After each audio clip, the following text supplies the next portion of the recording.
With Lucky Land Slots, you can get lucky just about anywhere. Dearly beloved, we are gathered here today to... Has anyone seen the bride and groom? Sorry, we're here. We were getting lucky in the limo and we lost track of time. No, Lucky Land Casino, with cash prizes that add up quicker than a guest registry. In that case, I pronounce you lucky. Play for free at LuckyLandSlots.com. Daily bonuses are waiting. No purchase necessary. Void where prohibited by law. 18+. Terms and conditions apply. See website for details. With Lucky Land Slots, you can get lucky just about anywhere. Dearly beloved, we are gathered here today to... Has anyone seen the bride and groom? Sorry, we're here. We were getting lucky in the limo and we lost track of time. No, Lucky Land Casino, with cash prizes that add up quicker than a guest registry. In that case, I pronounce you lucky. Play for free at LuckyLandSlots.com. Daily bonuses are waiting. No purchase necessary. Void where prohibited by law. 18+. Terms and conditions apply. See website for details. Hey guys, it is Ryan. I'm not sure if you know this about me, but I'm a bit of a fun fanatic when I can. I like to work, but I like fun too. It's a thing. And now the truth is out there. I can tell you about my favorite place to have fun. Chumba Casino. They have hundreds of social casino style games to choose from with new games released each week. You can play for free anytime, anywhere. And each day brings a new chance to collect daily bonuses. So join me in the fun. Sign up now at ChumbaCasino.com. No purchase necessary. VGW. Void where prohibited by law. See terms and conditions. 18+. You're listening to the RAP podcast, the Welsh Regional Rugby Appreciation Pod, where we try to cover all the important issues on and off the field in Welsh Regional and National Rugby. If you'd like to get in touch with the show, all of that information is at the end, so you'll just have to bear with us and get to that bit. In the meantime, enjoy this week's show. So, hello and welcome to 2023 and the first episode of a new year for the RAP podcast. So joining me as always is Rhys, Carwyn and Jamie. How are we, gents? Very well. Good, thank you. Yeah, very well, thank you. Did anybody have a New Year's Eve that we can talk about and they're allowed to, anything that they can remember to talk about? I remember the switch to wine and then from beer and then I don't remember a thing. Mine was just a quiet one with the neighbours, a couple of drinks or 2, 3, and some food. I don't believe that at all, Carwyn. I've never been out. Oh no! I tell you what, I was saving myself. I was saving myself for the big day that was New Year's Day. Okay, yeah, I can believe that. Jane, was it a big one for you or? No, so we went out for a few drinks on New Year's Eve in the day, and then we came home, had a curry, and went to bed way before 12. So yeah, well, that's very polite considering. Way before 12, yeah. It was much quieter compared to Christmas Eve, where he was in the doghouse. So yeah, all good. Pulled it back. It's like having a sticker chart, isn't it? My wife says she's going to get me a sticker chart, and every time I make a tit of myself when I'm drinking, she's going to take a sticker off. And every time I have a day where I don't make a tit of myself, I get a sticker back on. And when I get to 10 stickers, I can go and have another drink. That's that's a wise idea. Through. That's can tell she used to be a teacher, like, you know. Right. So, drink of the week then. Let's start 2023 with a drink of the week, gents. Who wants to kick? Let's kick off with Rhys first, because up until about 5 minutes ago, Rhys wasn't going to have a drink. And then he saw everyone else was going to have a drink and he went, okay, there's my first New Year's resolution gone. The worst thing about it is I'm a substance misuse counsellor by trade, like, isn't it? So like my levels of self-control are not a bit like problematic, like, isn't it? So I'm working through this box of Brewdog and I've got to a Planet Pale Ale, an easy pale ale, which is as lovely. I love everything Brewdog does, to be honest. Yeah. Cool. Carwyn? I am drinking an Argentina Malbec, a Trevento, and it's going down lovely, nice and smooth. Trevento, nice. Yeah, just a nice little drop of wine from Monday Night Chat. That's posh, that is, mate. Glass of wine. Well, posh wine, that is. Good shit. Jane, what have you got, my friend? I have to announce I've got Corona. Not the virus, the lager. The good Corona. Yeah. So My missus won a raffle for the school, and it came with chocolates, beer, and all. They come with these little cans of Corona, which is quite cute. I haven't had Corona for ages. It's actually quite refreshing. Like, I forgot how nice it is, but it's got to be served with a slice of lemon or lime. It really does annoy me. I don't know if you ever notice when you go to a pub and you have a bottle of Corona, and you ask for lemon or lime, they don't have it. To me, I don't want it then. It's not the same. It's got to have lemon or lime in it. Put the lid back on it. Put the lid back on. Yeah. So, Corona. So cheers. Good man. Very particular. I'm working through my Christmas box of Caffel beer, and this one's called a Sholly Amber Ale. And I chose this one because this one's 4% and the other one's 5.5%. So I said, no, okay, we'll go with 4% for tonight just to ease ourselves back in it. And it's quite nice. It's the other one, the one I had last week was like a live beer, and I had like proper sediment and all of that kind of stuff. And you get to the bottom, and there's like a line of stuff, and you're like, oh my god, how much of that have I drunk? But this one doesn't feel quite like that. It's quite nice. It's quite a clear ale, so I think I'll be okay with this one. So, yes, that's cheers, boys. Yeah, cheers. Yes. Cheers. Right, so then, let's start with some rugby. Let's do some rugby stuff. Who wants to kick out? So, Rhys, Carwyn, you boys met up together for the Cardiff game, Ospreys. So, tell us what you thought.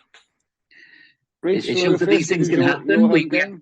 Do you want to go first, as it was your home game? Go on then.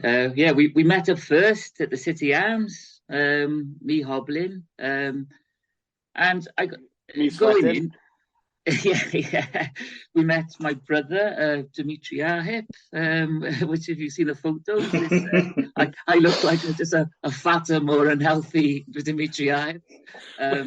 When you sent that through, that through to our little WhatsApp group, and you said, here's a photo of me and my brother. And I had a quick look at it and went, okay, yeah. And it was like, it didn't register until you said later that was me and Dimitri Ahip. And I went, oh yeah, I genuinely thought, why is he sent this photo of his brother?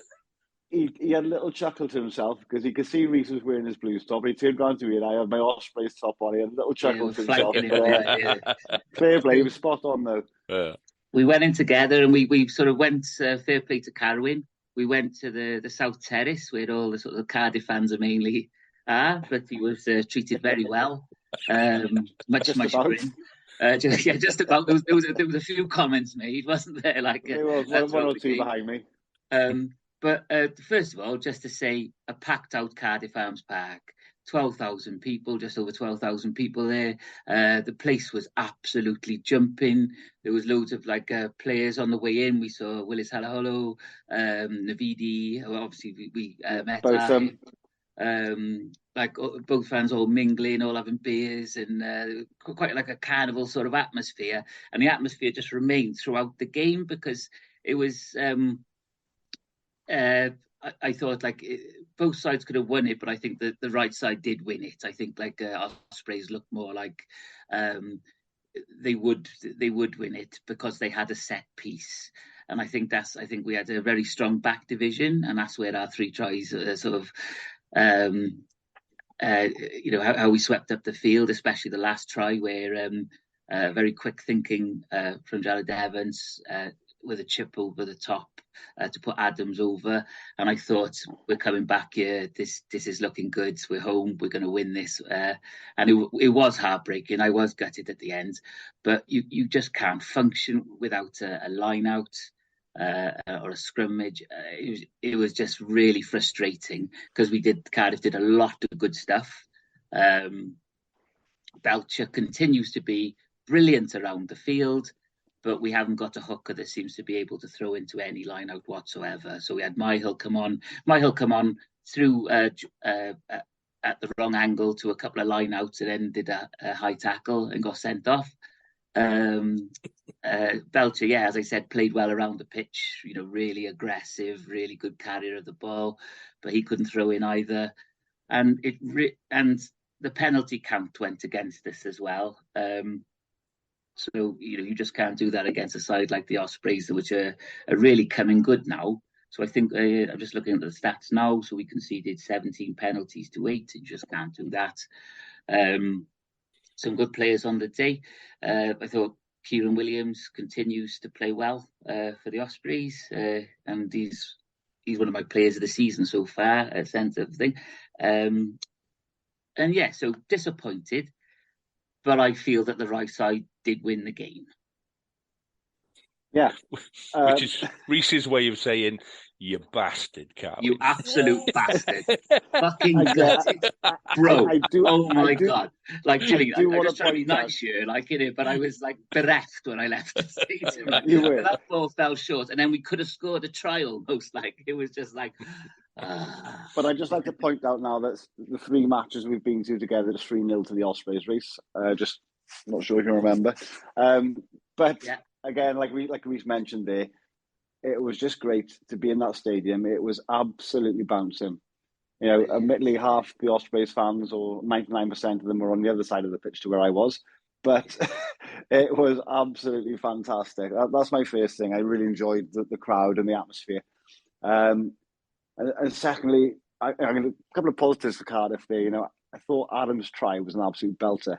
Yeah, absolute belter. He took it well, and you know, he nearly tripped, but he was in there and he was absolutely flying. Hopefully, he'll keep his form up moving forward to Wales. I was gutted with the first try with Owen Lane. You know, mistakes happen. Young Jack Walsh there, he slipped, he tripped. I don't know what the hell he did. Oh God, good chasing. Yeah, but you know, you can't juggle your balls without a good hooker, can you? And I just think. How long have you been working on that joke? You know, yeah. I'm going to wedge this one in somewhere. You probably had that months ago. When's the right time for this? The minute you mentioned Kirby Mile, I was like, that was it. That was the point. But no, you're right. I think our pack, we've got the strongest pack in Wales at the moment. If not, probably one of the strongest packs in the UK. I thought we did very well. Like you mentioned there with Kieran Williams there, he's turning out to be some player. Hopefully he stays fit. Hopefully he gets selected for the Wales squad, because he's a different player to what we normally have in the centre, and he's like a tank, an absolute tank, and he's got a bit of wheels on him as well. Speaking about your pack as well, like, you know, on the front row you had on the bench that came on, and I said we brought on Michael and Nazarati, like, you know, you brought out Nicky Smith, Dewi Lake, and Francis, like, you know, that's a hell of a difference and a drop off for difference. Us where we were already struggling. Yeah, and I thought it was great to see Liam Williams back. I thought he had a cracking game. And like, you know, we had Morgan Morris on the bench as well. And I didn't realise, actually, he looked small when you watched it on TV, but when he ran past us, I thought, oh, he's a beast. He's got shoulders like a bale of hay on him. You know, and it was good to see them all come on. But I'm just pleased with the result. You know, I think that's in 14 visits, we've lost 1 game at the Arms Park. And I went into it. I wish people could see Reese's face. I went in there thinking, you know what, it's going to be a really close game. And when they went for the draw at the end, I was like, why? You're so close.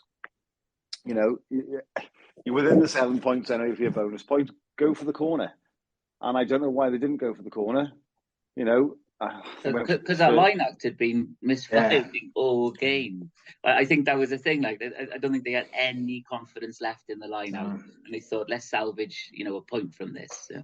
Well, yeah. I mean, don't get me wrong. They nearly scored a try at the end. You know, he missed the post, and Lilo chasing, got great chasing. Yeah. But no, I was really chuffed for the win for the Ospreys. You know, I mean, we're on 23 points now in the table, but just below us now, aren't you? Yeah, we're a couple of positions below you, but like, you know, we got a tough game coming up now. Good next week, which we'll talk about later. Jane, did you manage to see any of that game from the barn? And what did you think of it? Well, I didn't watch any of it at the barn, but what I did do, I watched it yesterday. I watched the full replay. I think I said on the last pod, I said the Ospreys pack was going to be too strong for Cardiff, and it certainly was. I mean, when you think about it, they had an international front row on the bench. And that was the big difference for me. And it's like I said last week, I think Cardiff got a really, really good backline. Yeah. But I still think they're missing a good, strong scrummaging hooker. They could do another couple of, really strong scrummaging props. I thought Ospreys were good value for the win. I thought Tulu Fata was excellent, and I don't know anyone who can get ball out of a retreat and scrum like he can. And let's face it, he had years of experience of it. When you set the Dragons, no number 8 can get the ball out quick over, retreat and scrum like he can. When that was happening, I was just looking directly at the ref, waiting for his arm to go up for the Ospreys. So I think when he got it out, he was just like applauding. Yeah. But I always felt that this was a game that's been decided up front. And when I saw the teams, I just thought, well, Ospreys are going to have too much power for them, and so it proved. It's just one of those games, isn't it? Well done to the Ospreys. And with Owen Williams at 10, you look at different prospect. This is what I said to you a couple of weeks ago. I said, I don't know what you thought the chat was for 50. That didn't quite work for me. I mean, that was a dreadful howl at the beginning, wasn't it? For Cardiff's first try. I couldn't believe it. But with Owen Williams at 10, they just look so much better. They just look much, much better. And I do think we're going to see a surge now from the Ospreys coming up. Well, I hope so. Like I said, we've got a big game length now on Saturday, but it's home, and Sexton won't be playing. But we'll wait and see. We'll discuss that in a minute. Looking forward to that as well. Yeah, absolutely. I had the pleasure. So you know my views on some of the commentators that we have on television. Yeah. So, and I turned the TV down and I'll watch it first time without it. So I was travelling up to the game. I literally left just after Ospreys scored their first try, which I thought I wanted to go back and have a look at it. He gave a knock on or whatever for the Cardiff tackle. And Owen Lane would have been away or whoever it was. Yeah, it would have been. I thought it was a perfectly decent tackle, but I didn't hang around for replays or anything. And then by the time I got in the car, Ospreys had scored a try. But for me, I discovered a new commentator on the radio. I've always preferred radio commentary, but Chris Horsman on the radio was absolutely bang on with pretty much everything. Really, really good. Bill Prop. Yeah. And he was really balanced. He was, you could clearly tell he wasn't supporting either side. He was actually watching the game and telling you what was happening in the game and why, and giving you insight and all that kind of stuff. And it's quite rare to find the actual guy that was commentating was a Cardiff supporter. You could tell. But he was actually really balanced about it. And from what he was saying, it was pretty much just Ospreys forwards, let's kick it, scrummage, line out scrummage, and whichever way it was going, Ospreys were on top, and the Cardiff backs never really kind of had the opportunity to get into it. And I wasn't allowed to watch any rugby yesterday, so I didn't have a chance to watch replay. But from what he was saying, it sounded like pretty forwards dominant, which is kind of what we were all expecting, wasn't it? It was. Yeah. Can I just give a shout out as well to Justin Tipperick, because not only was he excellent, we know Thomas Young is on fire at the moment. I thought he outplayed his opposite number. I've got to be honest. I thought our back row was very quiet. They were kept very quiet. Yeah, they were excellent, and Tipperick was great. But I want to give a special mention to him for his post-match interview when he referred to Cardiff as Blues and then smiled. He knew exactly what he was doing. That was good shit out to me. Well done, Tips. He knew what he was doing. Great stuff. Well done, Tips. Yeah. Nice one. But when somebody does, I didn't see it, but when somebody does that and they do it with a smile and a wink, everybody kind of knows. It's a fun bit, especially when it's a derby and it's New Year's and that kind of stuff. It's taken the way that it's intended, isn't it? It's not a Twitter reaction or nothing like that. It's a good laugh. So yeah, fair play. So then great game. Then we ventured down west. What was the trip down like, Jim? Fine. M4 was quiet. It was nice. I was going to say it was as quiet as the bus on the way back. Yeah. No, the bus was loud. To be fair, the radio was blasted. It was good spirits, but I went in a particularly good mood. I'm still not now, really, but yeah. But you boys took like 3 buses down or something, didn't you? It was like one of the biggest. No, we had a sold out. It was a good contingent of Dragons fans here, actually. And we're not really known for travelling, in fairness. But we took a coach down, they were sold out. And they were other Dragons making their own way there, even by car, I presume, because there was no public transport. There was a good contingent of us there. So, it was decent, decent showing. So I fully intended on catching up with Jamie before the game. And then I was travelling in. And normally you hit traffic, when you're coming from the west, you hit traffic as you come off the M4. And then it's slow all the way in. So I thought I gave myself an extra half hour because I wanted to catch up with Jamie and I wanted to catch up with Martin from my other podcast. I thought, right, we got this sorted. We're no problems at all.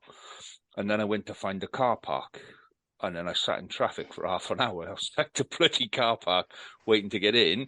And then they bloody told me that they removed the cameras from Morrison's and I could have parked in Morrison's and not got the 50 quid fine that I had last time. And I'm like, fuck.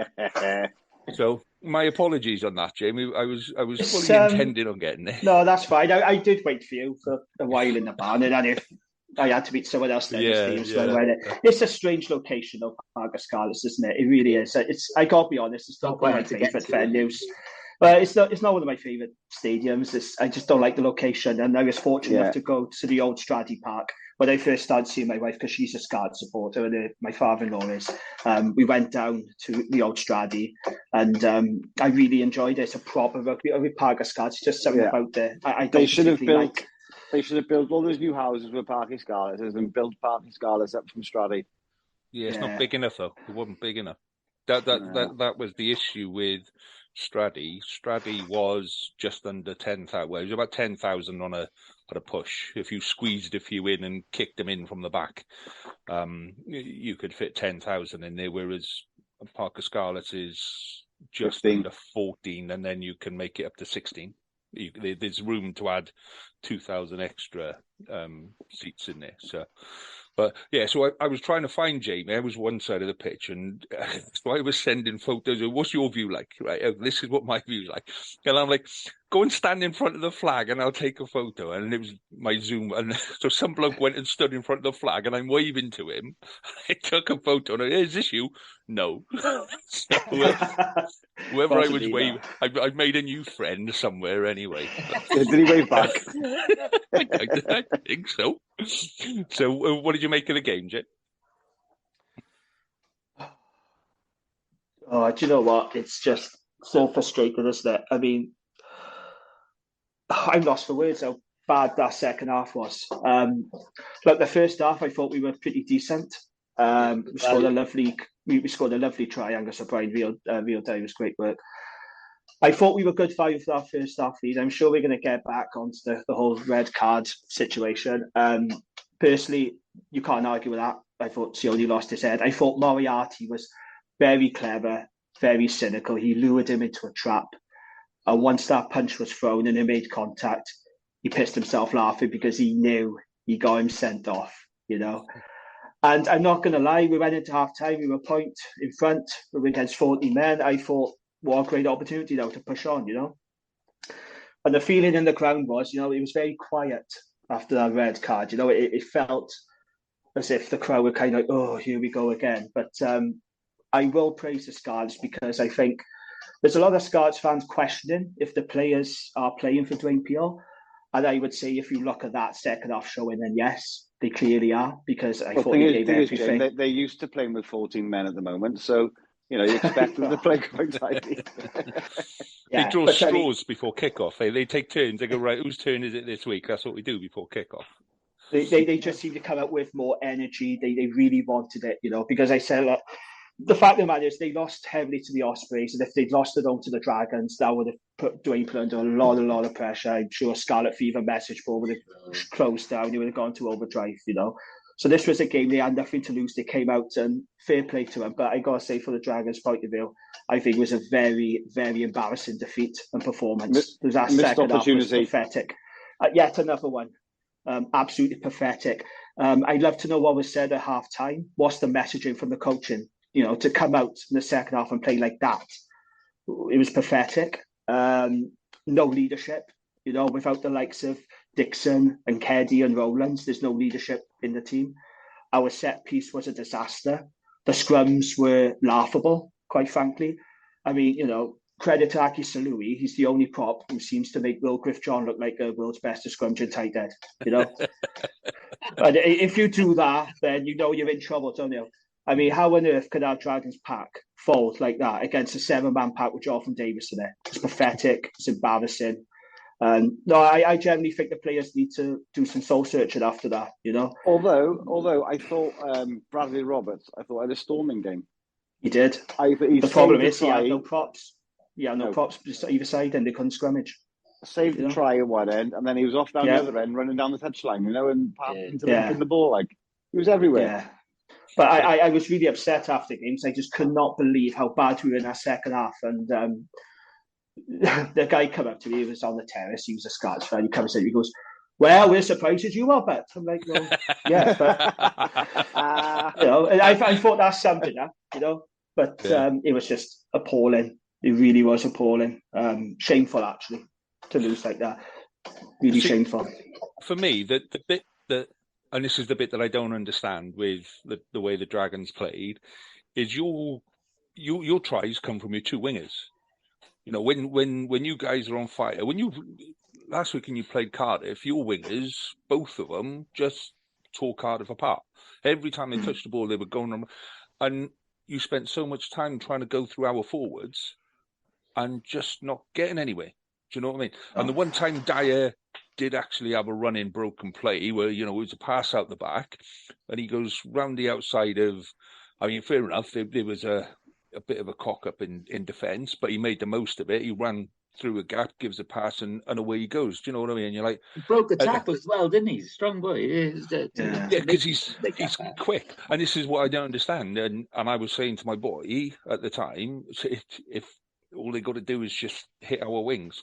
We got probably our two worst defensive wings in Johnny McNichol and Steph Evans. Lovely going forward, lovely to watch going forward, but in defence, shocking. We looked lightweight. That was the thing. We looked we're lightweight. We were losing collisions. We lost the 50-50s. I go back to what I say about this Dragons team as well. For all the endeavour that it shows, there is still a lack of rugby intelligence. Turning kickable points down in the second half, they kicked to the corner and they fucked the lineup out. Why can't you take the points? From the Dragons? Sorry, Jane. You expect more from the Dragons. They've got an international back row as well.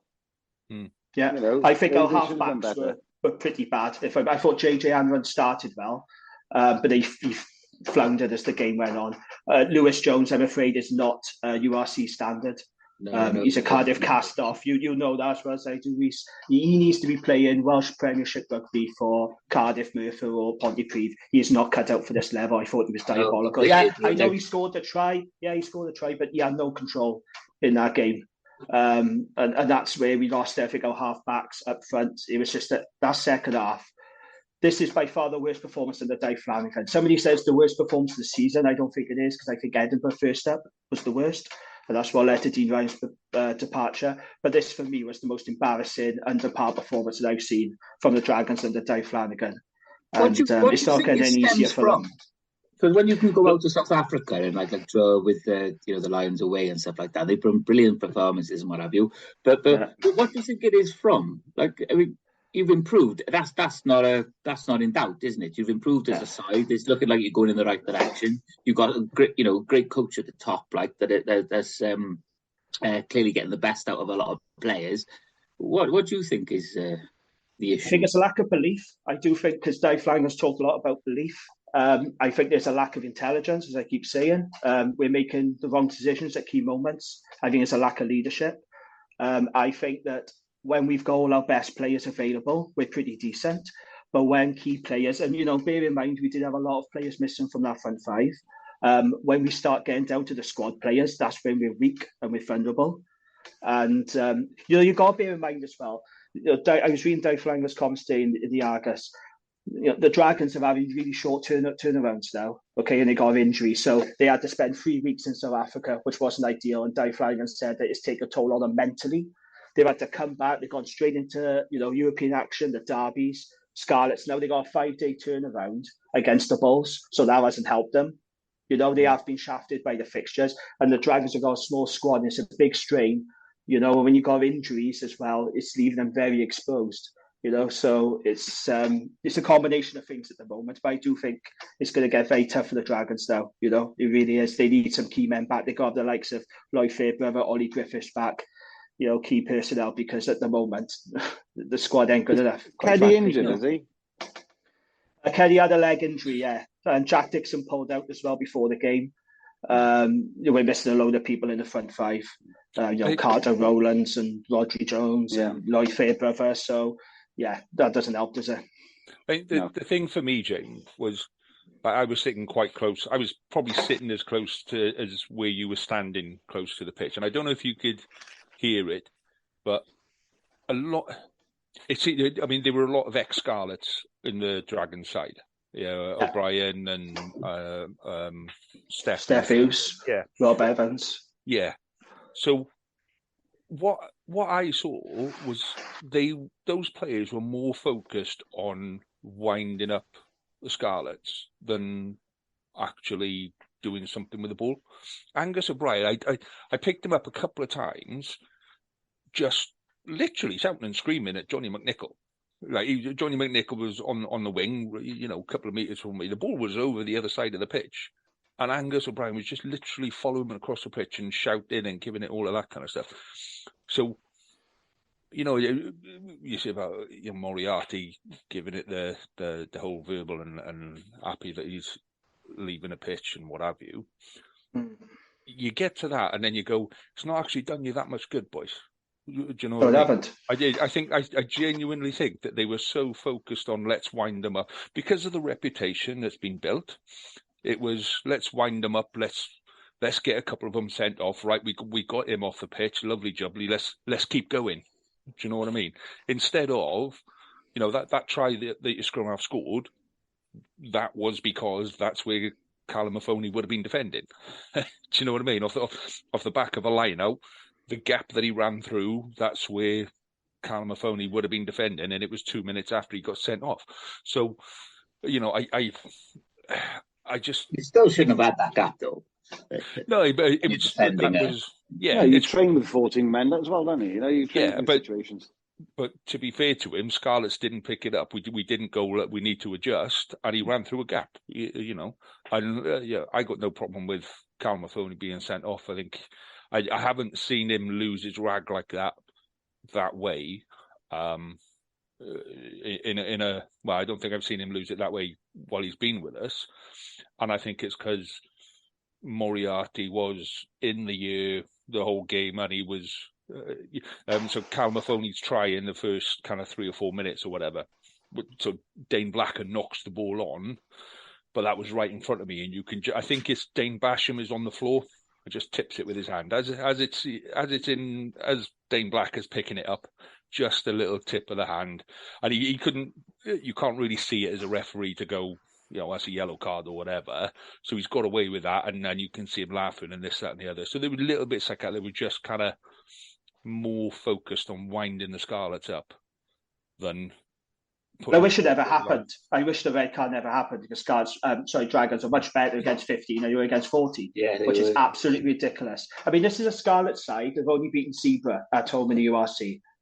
Dragons were more than capable of going there and getting a win. And when they're down to 14 men, you're thinking, well, this got to be it, isn't it? But no, it was very Dragon seed. Well, yeah, but this is the Dragons we're talking about, So it's obvious that they can't get the job done. It's a mindset problem. Well, it's a strange old season, isn't it? You look, Ospreys through the Scarlets at the beginning. We've just beaten them. You beat us. Blues beat you. We beat Blues. You lost. I mean, he's gone with the Blues again, isn't he? Blues. Sorry, Cardiff. But this is the first big test now with Dyke Fagan, isn't it? Because he's had a bit of a honeymoon period. He's done very well, but now the pressure is building. We haven't won in 6 games.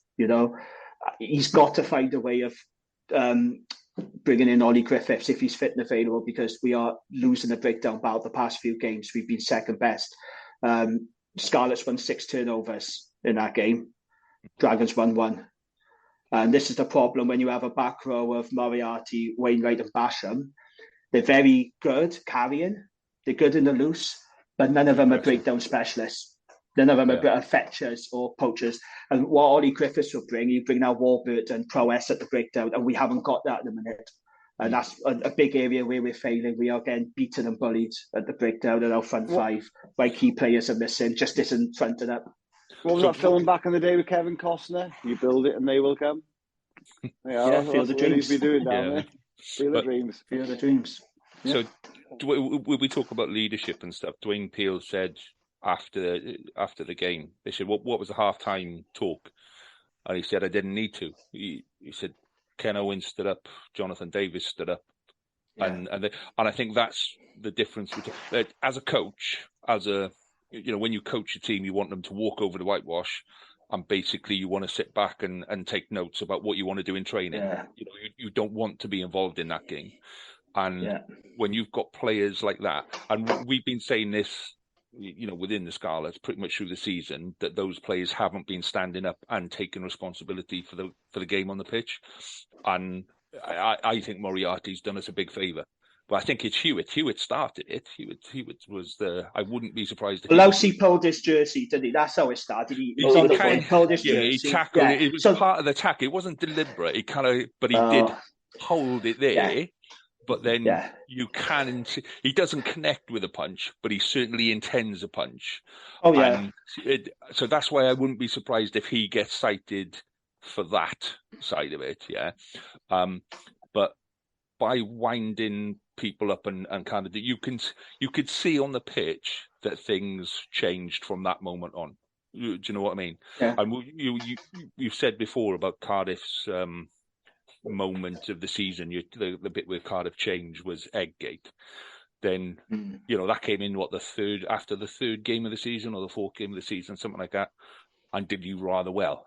I think it's unfortunate for the Scarlets it's come this late in the season, but I think that genuinely may be the turning point that we needed to go. Actually, we tried to play a lot of the fancy stuff in midfield, and we tried to play a lot of the breakdown. And actually, what we need to do first is batter them up front, and that's to play that fancy stuff outside. You need to have that parity up front, and the way we do it is playing the way we do in that second half. Yeah. So Sam Lousy had man of the match, didn't he? He was the official URC man of the match. And he did play well, but I gotta say, for the Scars, I thought Ken Owens and Foxy were terrific, especially Foxy in that flanker role. Maybe he needs to move from the centre now and go in the back row. I don't know, it seemed to work, but then you weren't playing the Dragon, so let's not get too excited. But I thought he was terrific. This is why I'm saying about leaders. Those are leaders. We've seen them do it for Wales. And they're doing it for the Scarlets for years. And in the Dragons at the moment, there's no leadership there. Without Keddy, without Dixon, without Rowlands, you start taking out, these key men, and you're wondering where the leadership is coming from. I didn't see any leadership in that second half. We were clueless, absolutely clueless. So who's going to lead you into the Bulls then? Is it the Bulls this week? Well, if Keddy's fit, Keddy. If not, I don't know. Maybe they'll go with Steph Hughes again. I'm not 100% sure. If Ollie's back, maybe make him captain. He's been captain before. But to be honest, otherwise they'll probably stick with Steph Hughes again. I really don't know. Somebody was looking at front up. You need the stability, though, don't you? You need a bit of consistency and a bit of stability of going, this is. I think Scarlets, we've been through 3 captains through the season, with Jonathan Davis is the main captain when he's not on the pitch. There's Ken Owens, and when he wasn't there, I don't even know who then took over the cap. But there's been 3, whereas I think Dragons have probably been through about 5 or 6. At various different points, isn't it? We got 2 captains, so it's Rowlands and Keddy. They were co-captains. That's who they were named at the start of the season. But if Dixon is fit, he might come back because he pulled out through illness. So I don't know. It remains to be seen who's captain, but we got to start having some leadership. Because it's sorely lacking at the moment, and we're in a tough patch at the minute now. The honeymoon's over. We're down to the bare bones. The squad is tired. I think they're shot to bits physically and mentally. That's just not my opinion. Di Flanagan's been saying it's been mentally exhausting for him this past month or so. So, now is the time to stand up and just give everything, because we've got the balls now. And it's not getting any easier. It's not getting any easier. Boys got fun. Like I said, we're back into Europe now this week. So I think we should start talking about these games coming up. So like I said, you've had a... Go on, Lee. Well, so before we'll move on to the Dragons and the Bulls now, I just want to say, before we finish on that game, Jonathan Davies' positioning as a flanker, it's fucking atrocious. He was in all sorts of... It worked. It's like my boy, if there was a scrum right in front of us and my boy goes, "Dad, what's he doing?" And I'm like, "I have no idea, fella. I have got no idea at all." It was, I said to him, next time you go training, so my boy's a winger, I said, next time you go training, do me a favour, spend, they do like a 20-minute session of working on your own personal skills. So yeah, go and speak to the scrum coach and ask him to show you how to play flanker, because if you ever have to... Don't look like that, fella. You just look like a knob. So, Lee, I reckon if you play the Dragons, I think you can afford to experiment. Because do you remember when Ken Owens played at 8? He played number 8. And now it's a pack of Scarlets against the Dragons, and they worked a treat then. So, why not experiment? If you play the Dragons, you can afford to. When we took Joe Roberts off in about 10, 15 minutes ago, and they brought Carwyn Tuipulotu on. So we're taking off the inside centre and we're bringing on a back row. And if you've seen Tuipulotu, he's a big boy. He's like a barrel with a rocket. He's a... Wales Online absolutely love that kid. They pump out articles about him left, right and centre. And at the moment, I've yet to see the hype.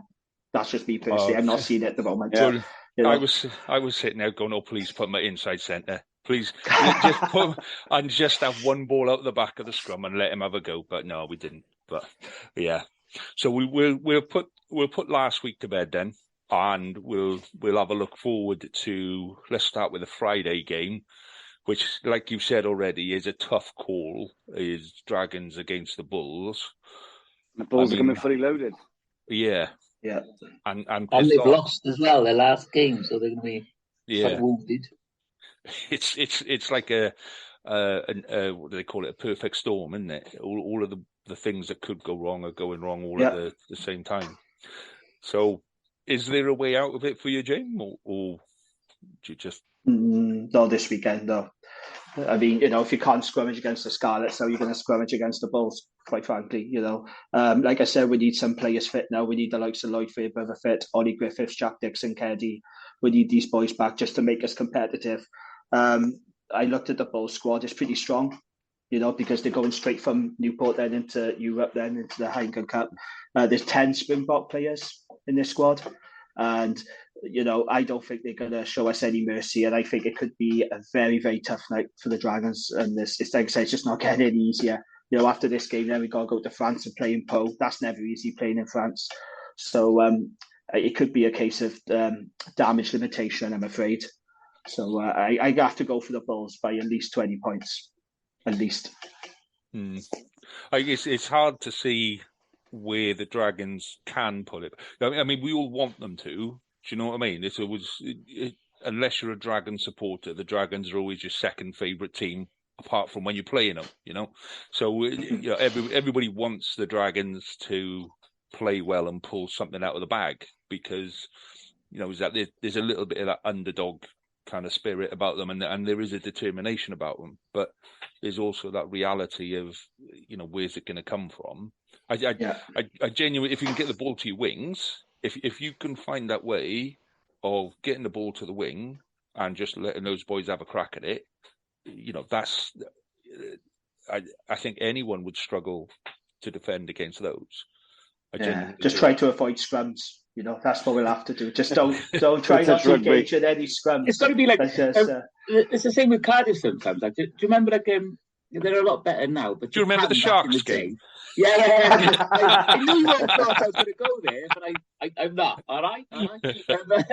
But like Japan back in the days, the hooker would absolutely boot the ball back to the number 8's feet, because they know at international level they were going backwards, isn't it? And the scrum half would get the ball out real quick, sort of thing. And I think that's what the likes of Cardiff and Dragons have got to start doing against some of these bigger packs. Like just get it to the base of the scrum very quickly, get it out. Maybe a couple of settles at centre, then like take it on with a couple of pods and then start playing, sort of thing. But you just got to keep it away from those beasts up front for the Bulls. Yeah, I won't lie to you. I'm dreading going to Rodney Parade on Friday. I'm not looking forward to it at all. We've had two, season ticket older than that, but we've had two crushing derby defeats. It's been a really poor festive period for the Dragons. Two games, we should have beaten Cardiff. We could have beaten Scarlets if we were a bit smarter and, had a bit more luck with injuries. You got to beat 40 men. If you can't beat a struggling 40-man team, then you deserve to lose, quite frankly. But I am feeling pretty down a bit, and I am dreading going to Rodney Parade. I might just stay in and watch on the telly on Scrum 5. So I don't know what to do, But do I just stay in with a can and a curry or something and watch it, or do I actually make the trip? I don't know. I probably will. It might be warmer. But, I don't know. Yeah, I'm dreading it. So what's everybody else's score predictions for the Dragons game then? I think I'm around Jamie's area as well. I think, like I said, the Bulls are coming fully loaded. They're preparing for their Exeter game. Now, is it a trial run? Of course it's not. They're also playing for position in the league. They are taking it seriously. And I say the Dragons, I think they've got too many injuries at the moment. Like James said, not enough leaders. I'd like to see, of course I'd love to see them beat the Bulls. Absolutely. Just for the league, for the country, for the region at the moment, because I think they do deserve a big scalp.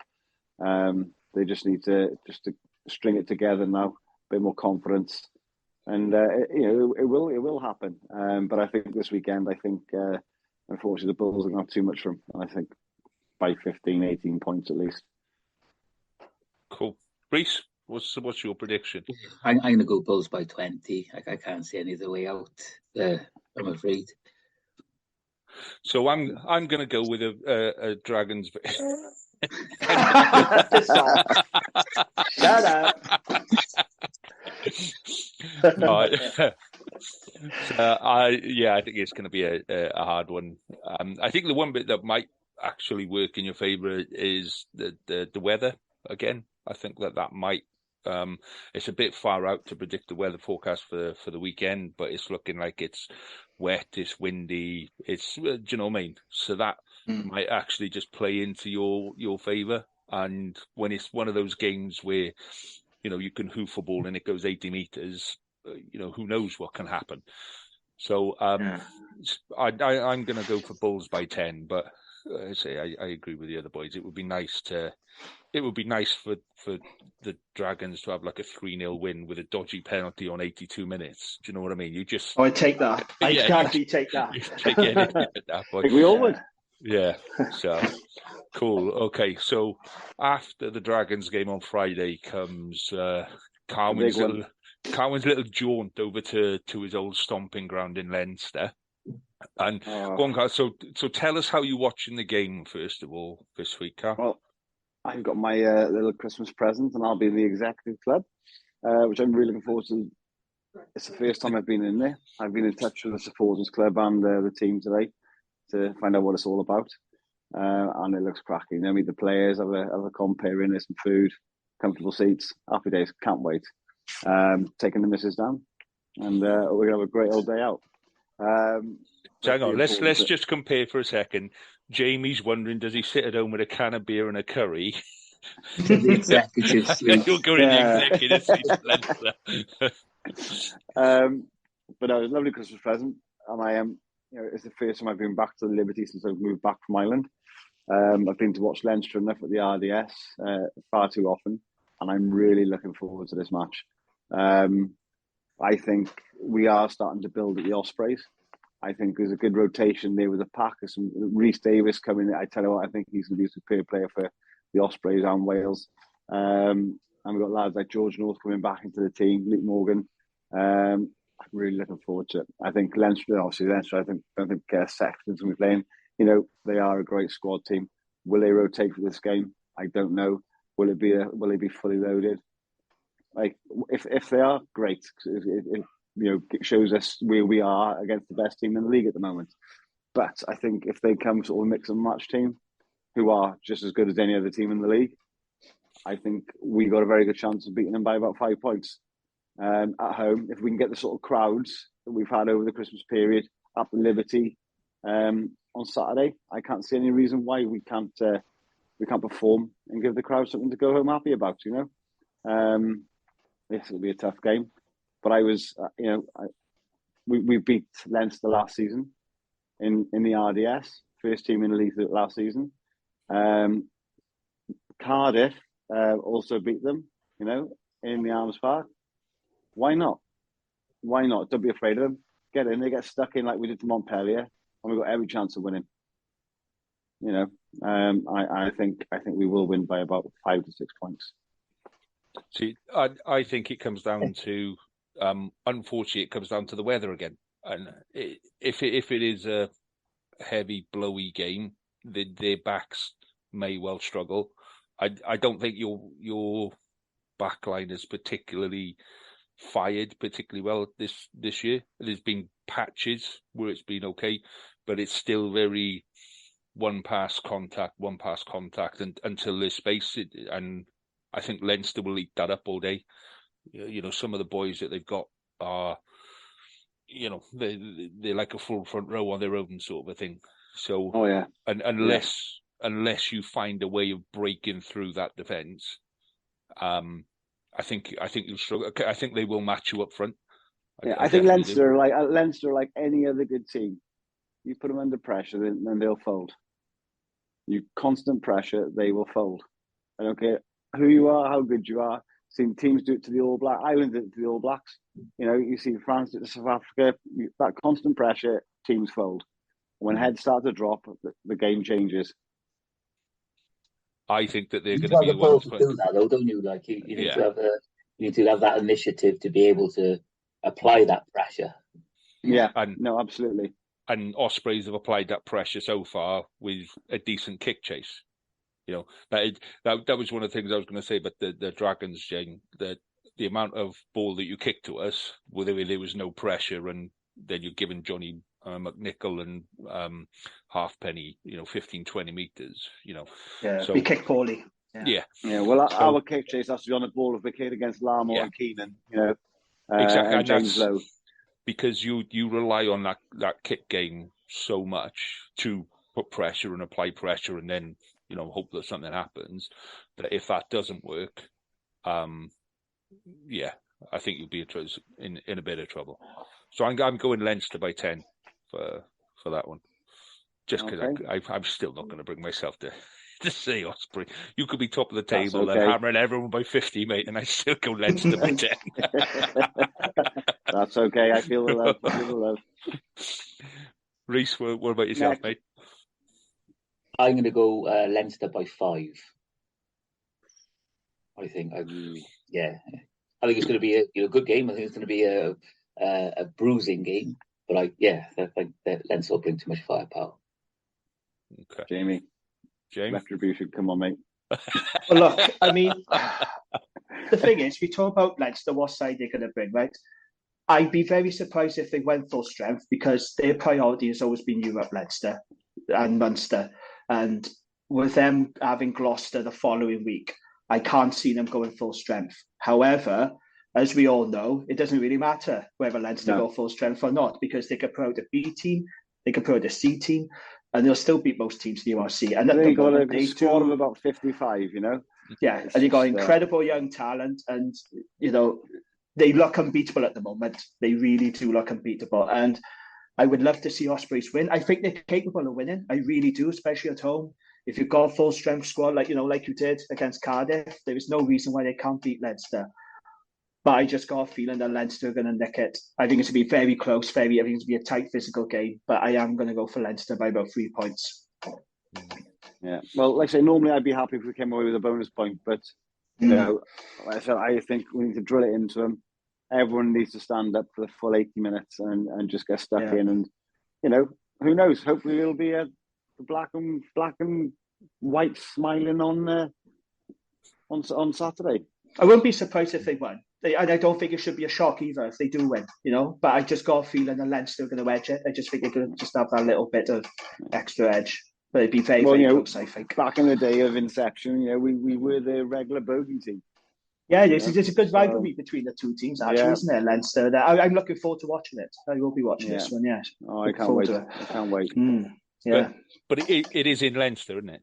No, it's in Swansea. Oh, I thought that's why you were getting all excited. No. Right, okay. Yeah. Get excited about going to Swansea. Why the hell would you get excited? Hang on now.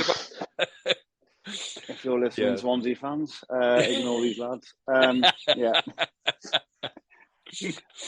Okay. DM me directly for their email addresses. So Fair enough. the big match then, Reece, the key match for the weekend, the only important match this weekend, mate, is it 5:15? I think that it is, yeah. Yeah, the Ospreys game's it's a late one, isn't it? It's 7:30, I think. Yeah. And then I think 7:35. Yeah. And then you we're on going, before that. No, mate. No, unfortunately, I've got things to do. I've been informed that I have a list of tasks to complete this weekend. So we're going away the weekend after. I've taken the wife away for her birthday the weekend after, and then there's a bathroom being fitted for the 2 weekends after that. So, if I wasn't here next weekend to do family things, I'd be in a bit of trouble. So, yeah.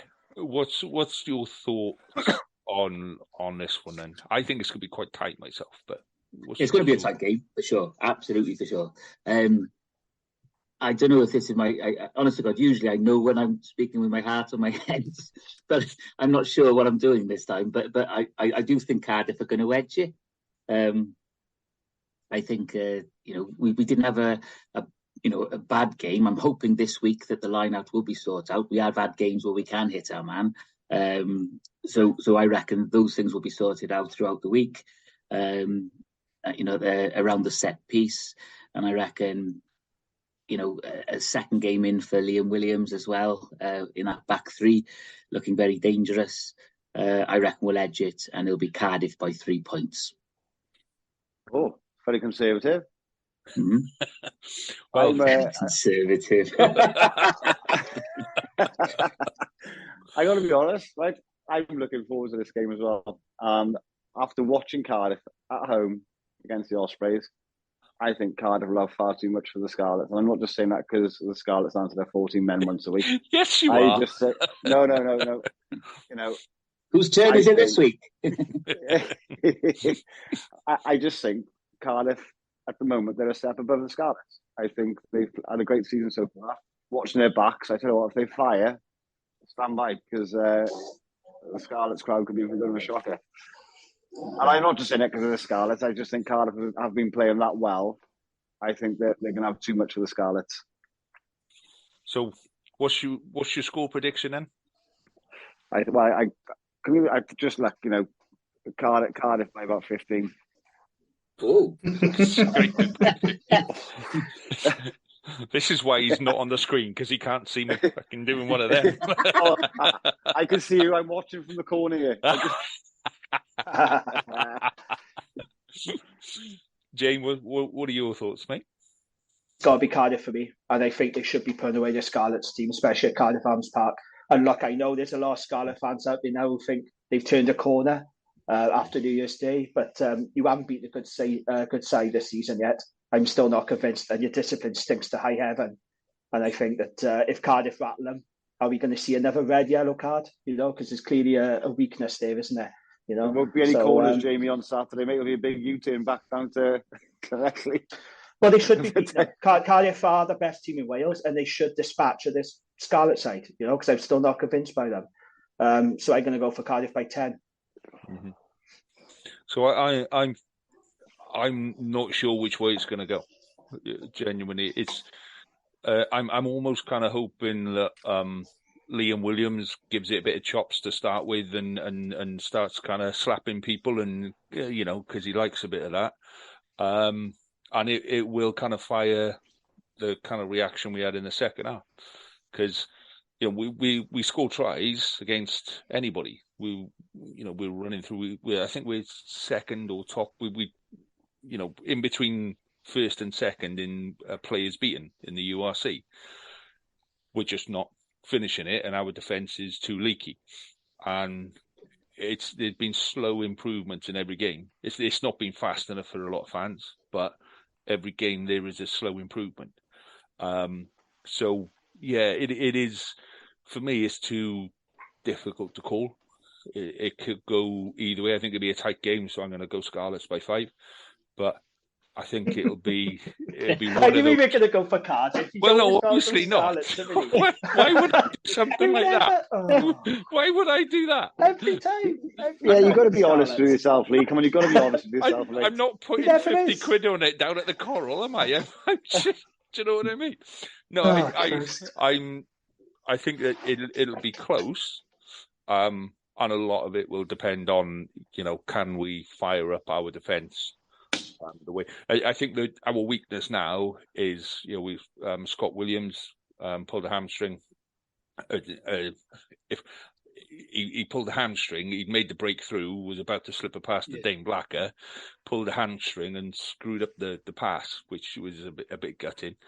But so he's out. Potentially Joe Roberts is out. Jonathan Davis, big loss. We just that centre partnership is just very weak at the minute. It's not. It always used to be the solid bit. We were expecting Johnny Williams back by now. It's just we just seem to be knocking him over like 10 pins in the middle.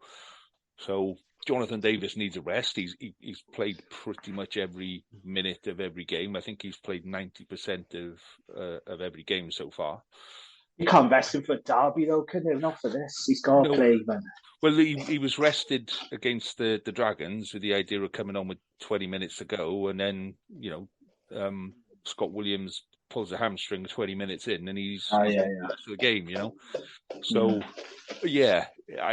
it's one of those things. I'm hoping that we can just keep fit players and 15 players on the pitch. And to be honest, I don't know who the referee is and all that kind of stuff, but I just hope that we're not in a position where we're analysing what the referee's doing. We didn't talk about the referee. We didn't talk about Craig Evans and his inability to notice somebody catching the ball in touch.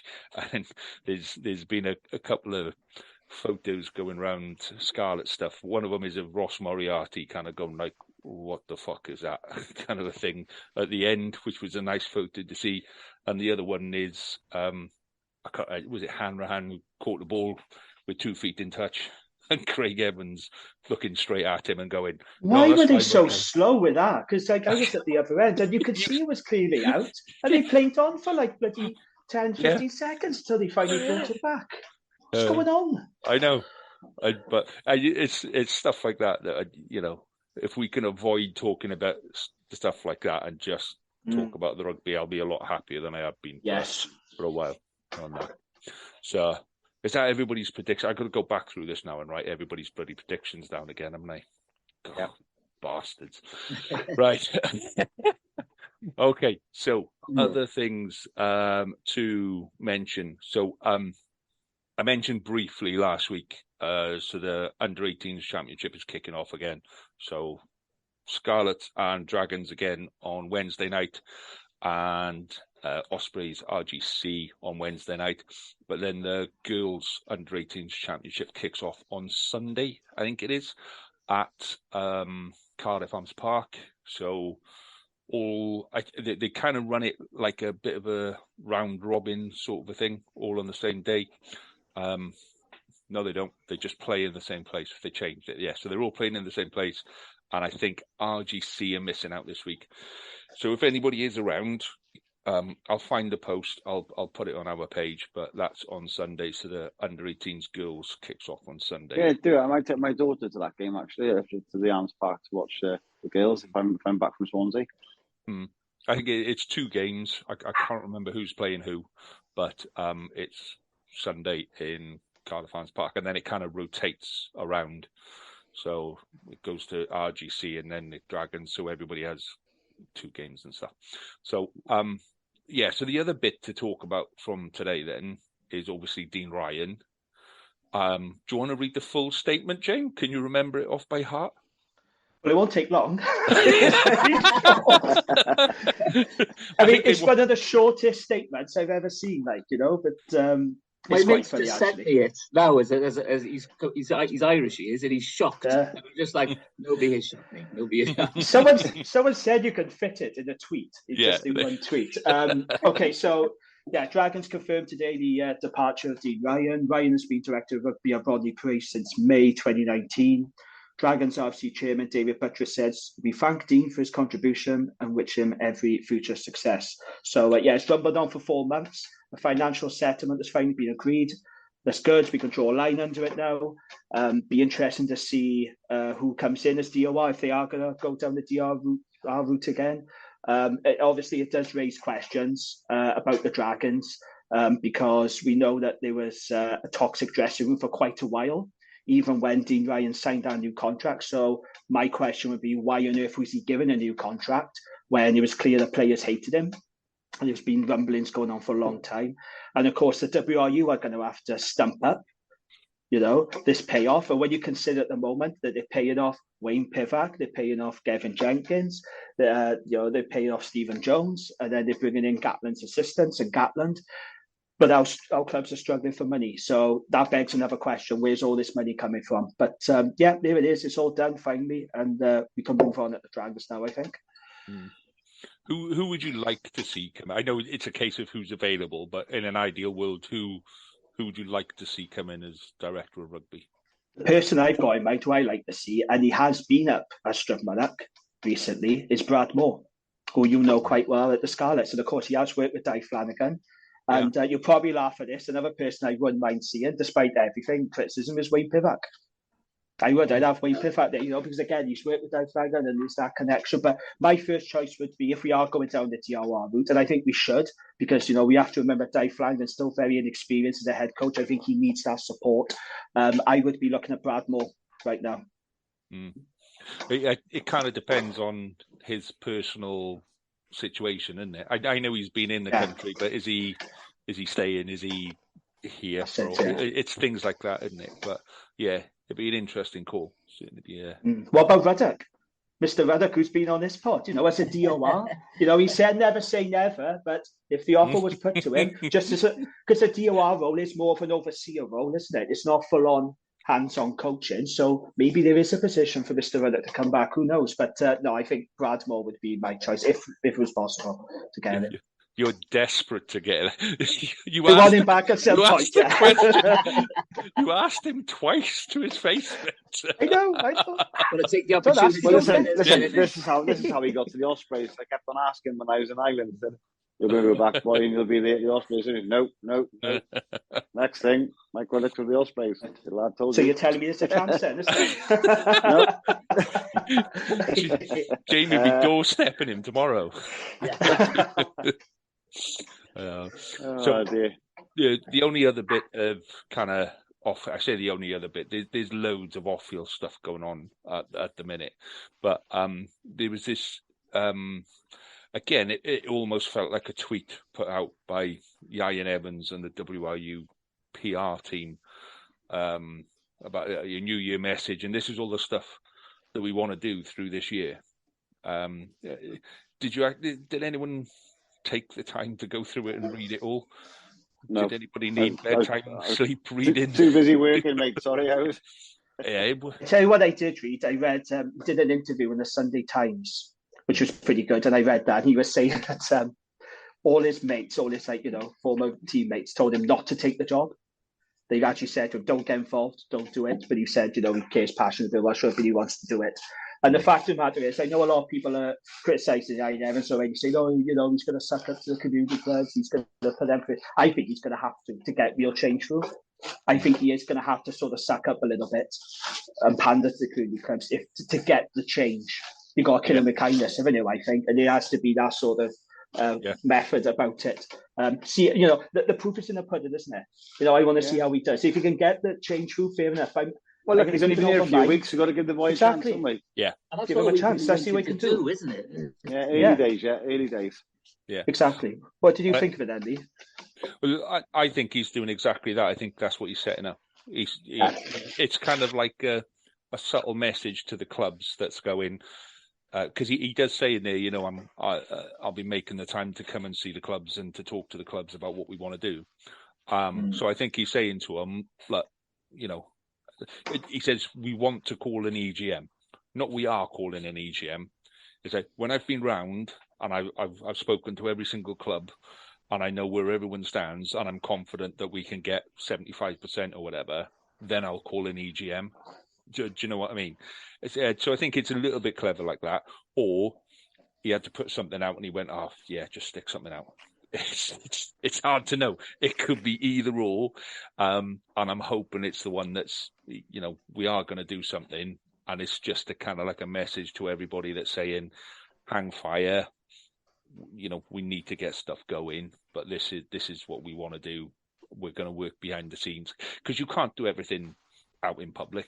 You know, some of it's got to be, you know, a bit behind the scenes and a bit boring, and the paperwork and all of that needs to go through like 200 lawyers and God knows how much. So yeah, it does take time, but yeah, that's what I'm hoping. But it was a pointless statement because it just said, here's some stuff I'd like to do. But the other news that I saw this week, I don't know if you guys saw it, Amanda Blanc was named the Sunday Times Business Person of the Year. And let's not forget, this was the same Amanda Blanc that was on the WRU, and she had to leave because she thought she wasn't being listened to. And the WRU should be quite ashamed of themselves, quite frankly, that they let such an experienced, highly successful business person go, or because she wasn't listened to. Shameful. Shame on them. Yeah, no, absolutely. Yeah. I saw you put that up, You know, when you look at stuff like that and you realise how big a job there is for somebody to change. You're not just changing the paperwork, you're not just changing titles, you're changing a whole culture that's been ingrained in that whole kind of system for far, far too long. But it's toxic as well. It's toxic. Remember the misogyny claims? That person's been paid off now for the WRU. There was a whole misogyny claim. It's a toxic culture and it's got to change. Yeah. It's got to change. Send Jamie in and tell him if he why not? If he can get this, if you can change all of this in 6 months, Mike Ruddock will come and be director of rugby. He's all right. Let me go. Here we go. Mike Ruddock, CEO. Excellent. Right. On that note, then, gents, I think we're done for tonight. Lovely jubbly. I hope everyone has a lovely weekend, apart from Cardiff, obviously, Reece. You know, everybody else, I wish you all the very best. It should be a cracking weekend for rugby, and we'll catch up. We'll do it all again, same time, same place next week. Have a good week, gents. Nice. All the best. Cheers, lads. Guys. Cheers. Ta-da.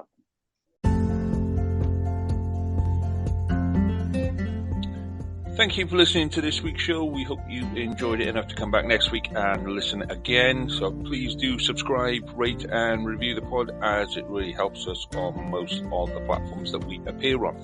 You can keep the conversation going on Twitter and Facebook by searching for us WRAP, W-R-R-A-P, or you can email us on welshregionalrugbypod@gmail.com.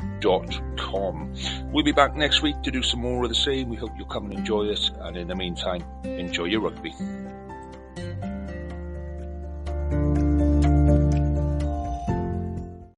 Sports Social Podcast Network. Judy was boring. Hello. Then Judy discovered ChumbaCasino.com. It's my little escape. Now Judy's the life of the party. Oh, baby, mama's bringing home the bacon. Whoa, take it easy, Judy. The Chumba life is for everybody. So go to ChumbaCasino.com and play over 100 casino-style games. Join today and play for free for your chance to redeem some serious prizes. ChumbaCasino.com. No purchase necessary. Void where prohibited by law. 18+ terms and conditions apply. See website for details.